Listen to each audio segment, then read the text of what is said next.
Hey, it's Tami Jersey Roberts, and welcome to the Food Freedom Workshop. I'm so excited to be bringing this because for years I didn't know what was going on as far as food allergies, food sensitivities, food intolerances. I was so confused and I felt like I was doing everything right as far as what I was eating, my nutrition, my lifestyle changes, but I wasn't losing weight. I was blocked. And this is something that I feel every woman over 40 should look at because it's a major issue in our society. And I'm going to be talking about why and what to do about it. So this is about a half an hour, and let's just get right into it.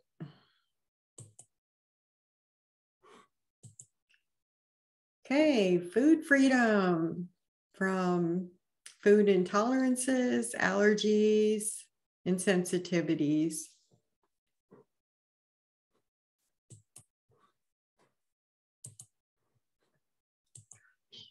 Okay. Is food what's bringing you down?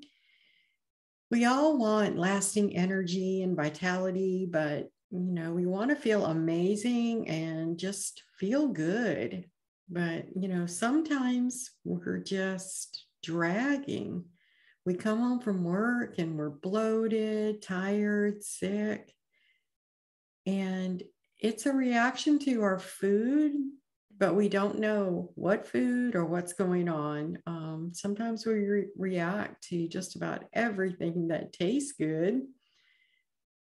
And what was really discouraging for me is that I was either gaining weight or not losing weight like I thought I should be.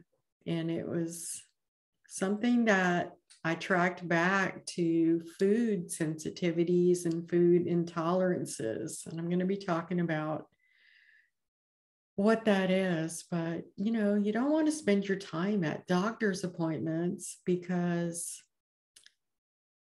just looking for why you don't feel good when you could, do some things that could help yourself. And this presentation is also going to help you be able to have a conversation with your doctor, because when it comes to food allergies, sensitivities, intolerances, you do want your doctor involved in most cases. We're going to be talking about it, but food allergies are a medical condition that I'm not a licensed doctor or any kind of medical professional. I'm just here to arm you with some knowledge so that you can have the conversation. You're going to be familiar with testing and different things, so you'll know how to talk about this.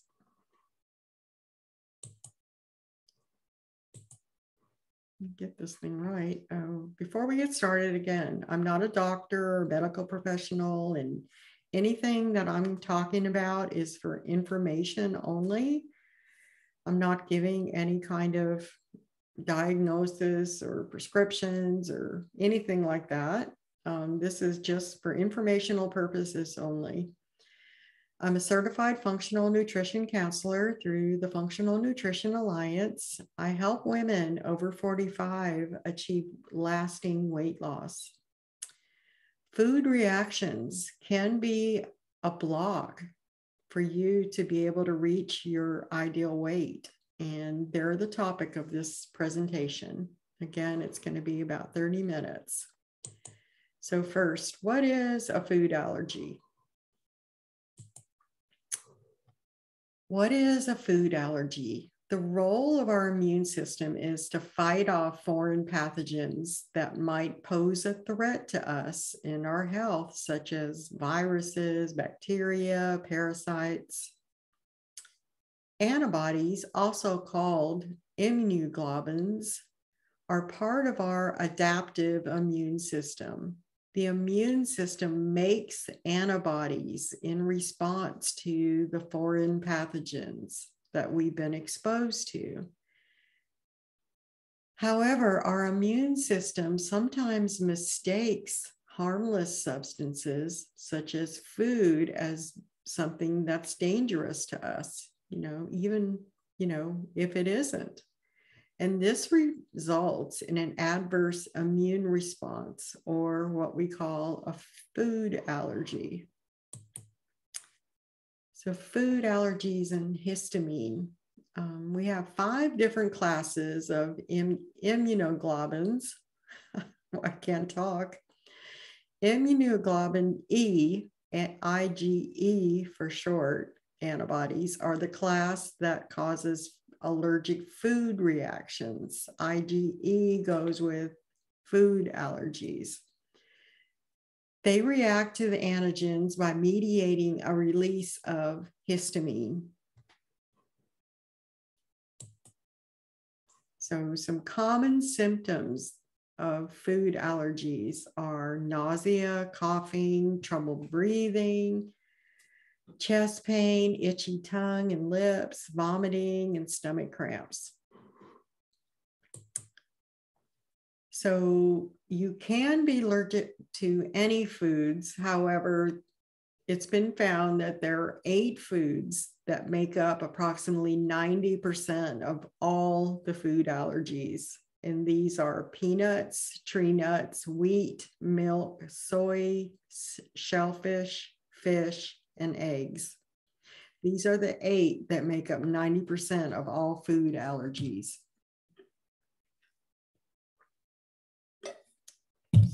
Water.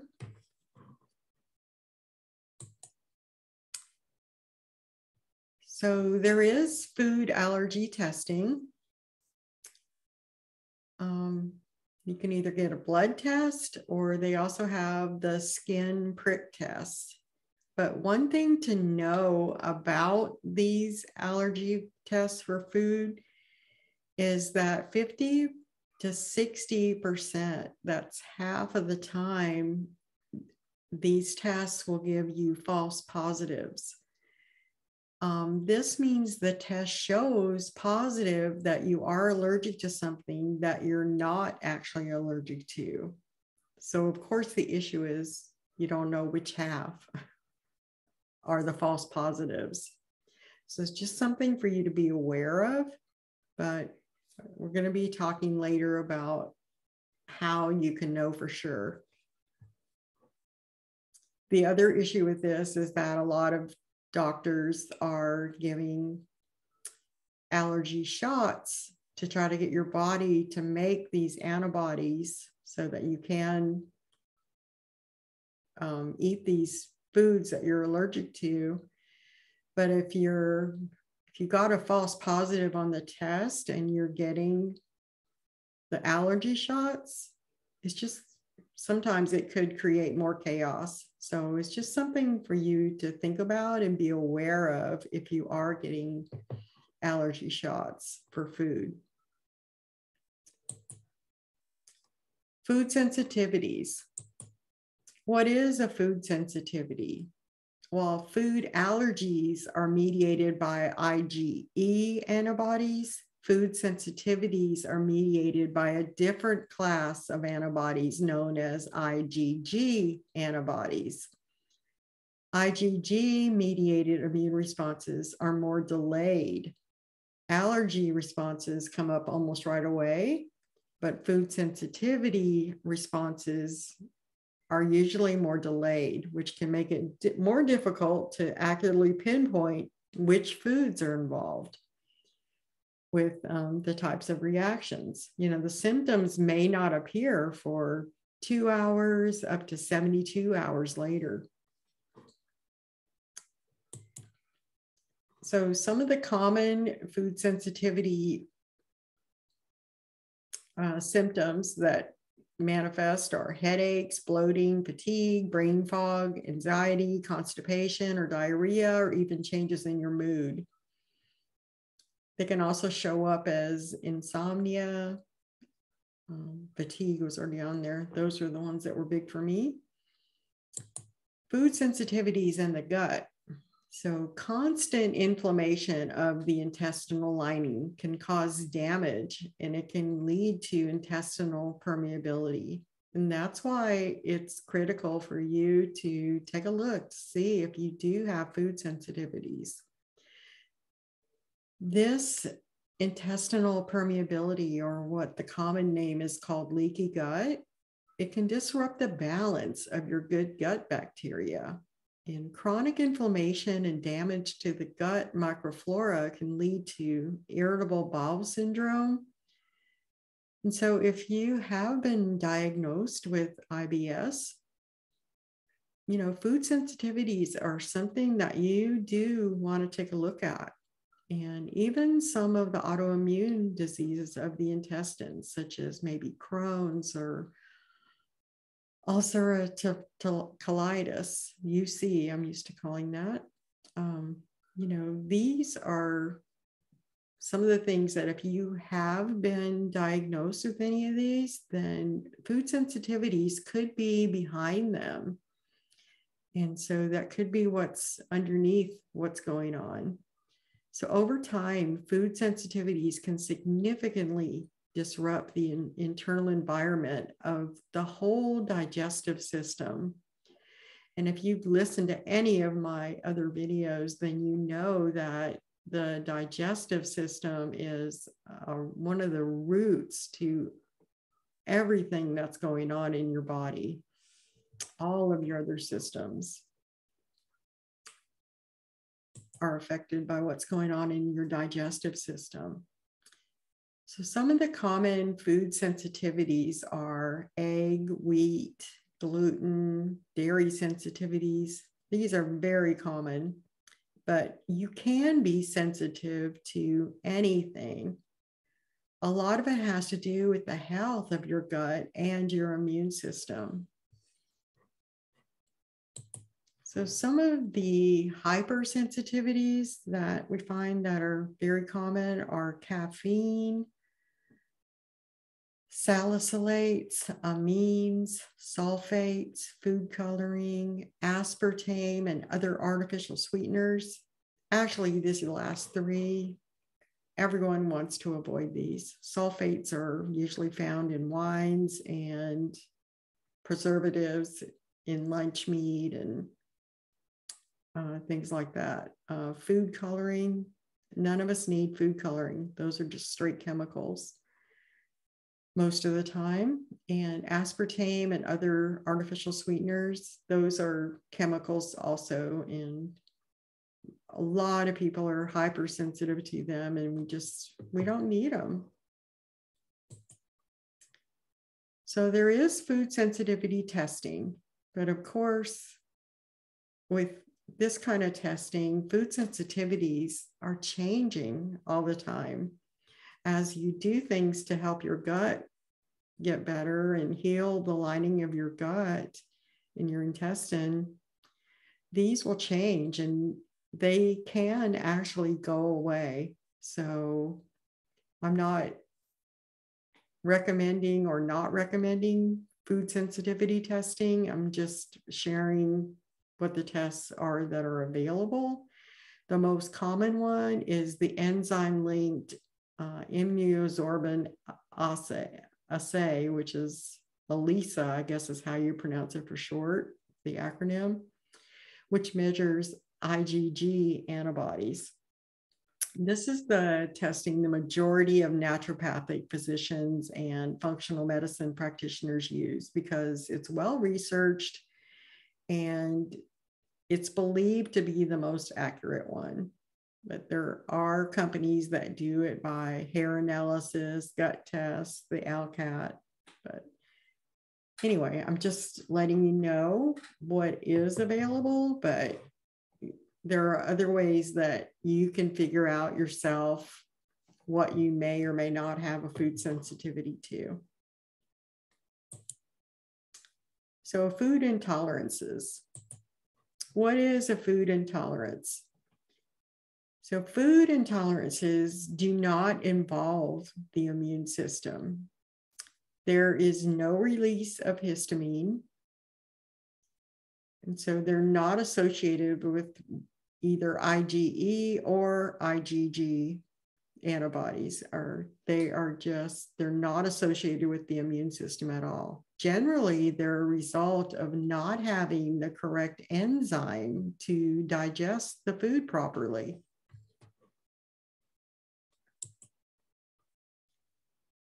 So, sorry, my mouse is acting weird.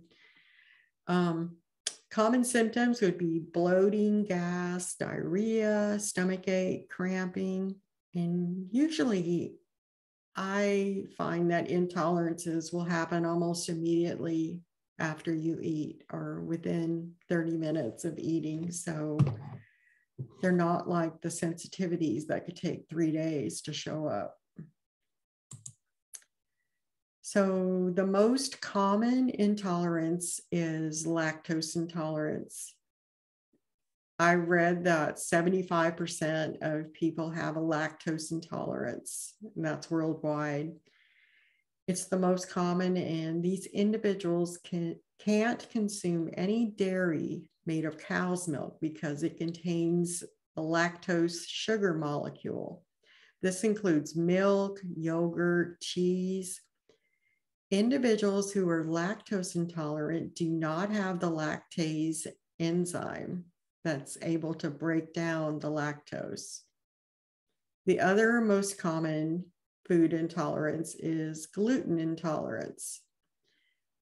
The mechanisms that cause gluten intolerance are not yet fully understood, and there's a lot of debate as to what causes gluten intolerance. But the most common theories are intestinal permeability or the leaky gut, genetics. There's a lot of people saying it's from the glyphosate sprayed on the wheat, fructans, and other changes in the wheat proteins due to breeding with the high gluten content in relation to protein. I mean, there's lots of books and lots of information on these, but they are theories, which means they may or may not be true. But it doesn't really matter. If you are intolerant to gluten, it doesn't really matter which one of these theories may or may not be right. You still can, do something about it. So food intolerance testing, there isn't one standard test for food intolerances. They have a hydrogen breath test that it's basically testing for SIBO, small intestine bacterial overgrowth test. It was tested with the hydrogen test. Blood sugar test, IgA, IgG, some of these tests are used. When I had food intolerance tested, they actually did a hair analysis. And I may do another video on that because I'll show you the test results, because I was a little overwhelmed when I had over 600 things come back as an intolerance. And it could have also been showing my sensitivities, and it also showed which nutrients I was not absorbing. But anyway, it was pretty interesting, but that was a few years ago, so none of that's accurate now. So an elimination diet is the most effective approach that allows you to find out which foods that you have sensitivities or intolerances to.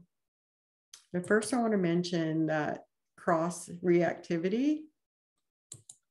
So cross-reactivity is especially common with gluten because other things that you may be consuming don't necessarily have gluten on the label, but they could be cross-reactive with it, or I should say cross-contaminated with it. For instance, dairy could have gluten in it because the cows were fed wheat or corn or something that had gluten on it or in it. So isolated dairy proteins and whey These could also have gluten in them. Brewer or baker's yeast, coffee, chocolate, millet, soy, corn, rice, potatoes. I got this list from paleomom.com. I think I'm having an allergy attack. My nose keeps itching. Either that or to be kissing a fool. Food, autoimmune reactivity. Gotta have fun. Sorry. Really not a serious person. Yes, I am. What is food autoimmune reactivity? Well, when we have a disease, injury, stress, trauma, surgery, especially abdominal surgery, drugs, or environmental triggers, these can all disrupt our tolerance to these antigens. When this disruption occurs, if foods are eaten that contain the anergetic substances with compositions similar to the body's own antigens, the immune system can react to both the food antigen as well as the body's own tissues. For example, that was a mouthful there. The protein structure of gluten is similar to specific tissues in the body, including the thyroid and your joints. And so you have an autoimmune reactivity that's coming up with the food sensitivity or the food intolerance. Leaky gut. What is leaky gut?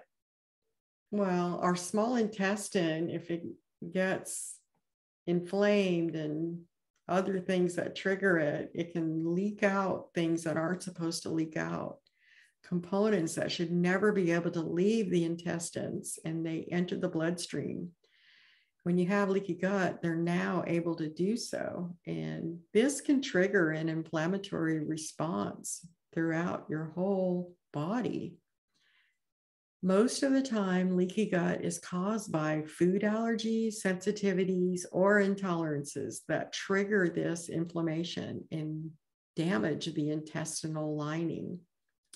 However, excess sugar, a low fiber diet, alcohol consumption, certain medications, antibiotics, chemicals, and chlorinated drinking water, these can all contribute to the development of leaky gut. And there's probably more. So what to do? The very best thing to do is the food elimination diet. So what is an elimination diet? It's basically finding your food freedom. You find your food freedom because you are doing an elimination diet. It's a very effective approach to find out which foods you have allergies, sensitivities, or intolerances to. There are various types of elimination diets, and each one has its own protocol. But on an elimination diet, the foods that you're testing should be eliminated for 30 days. And then you bring them back in one by one over a 2 to 3 day period. So don't get in a hurry. Talking more about that. So the benefits of an elimination diet,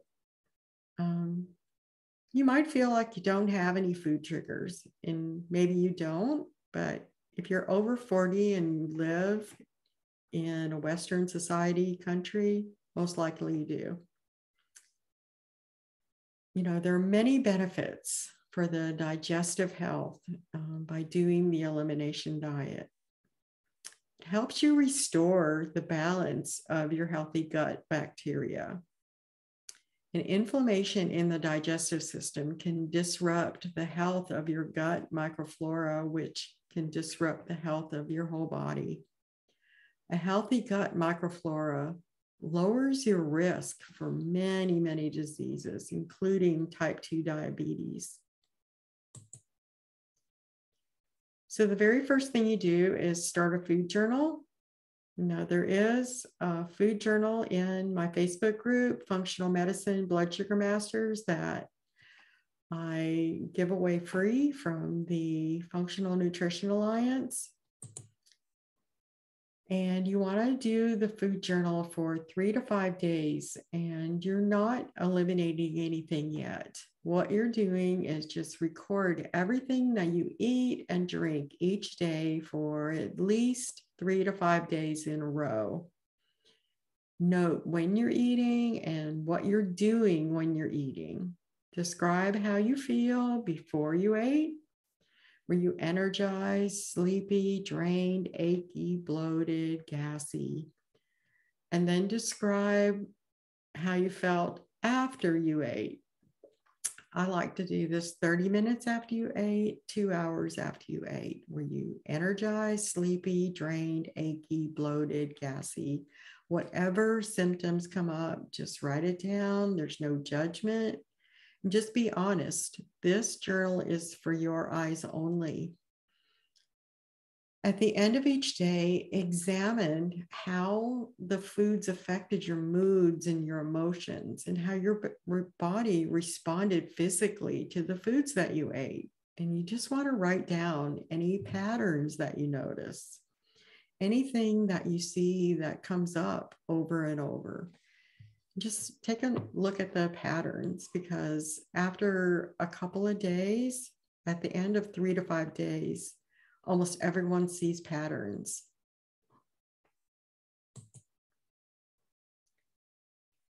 So if you do need a deep dive in this, I have given you 3 handouts that can guide you on this, but if you need a deep dive on this, I've created a food reactions specific protocol that can really help you get to the bottom of these issues. And I will also be happy to answer any questions, but I provided the supplements that you need to really heal the intestinal tract and the intestinal lining, the herbal remedies, the best herbs that can support you, the best essential oils, more details on the food freedom protocol. If you really need to take a deep dive in this, I've also provided a list of lab resources if you want to go ahead and get tested for this. Of course, I always say to speak to your doctor, but this is something that you can order tests on your own from most states in the United States. I don't know about other countries. There are a few states that do not allow common citizens like us to order testing, but of course you just want to run them through your doctor. But this will arm you with the knowledge that you need to specifically be able to speak with your doctor if there are any specific things that you can do. But like I mentioned, food sensitivities and food tolerances, these are things that over time, as you do things to help your gut heal and make the intestinal permeability less, your leaky gut gets better, and these can go away. So you can actually, most of these can go away. Now with food allergies, most of those will not go away, but you will be better able to tolerate them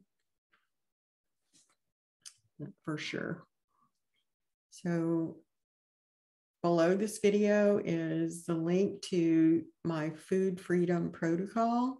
That's again got the lab information, the food information, the elimination information, tracking information, how to contact me.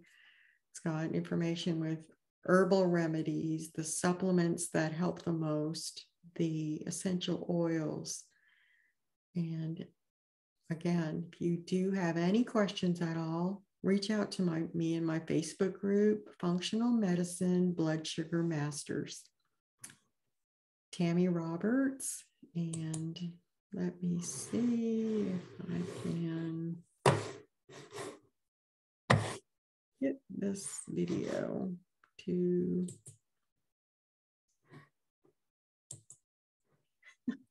goodness, I got two screens going, I'm all mixed up.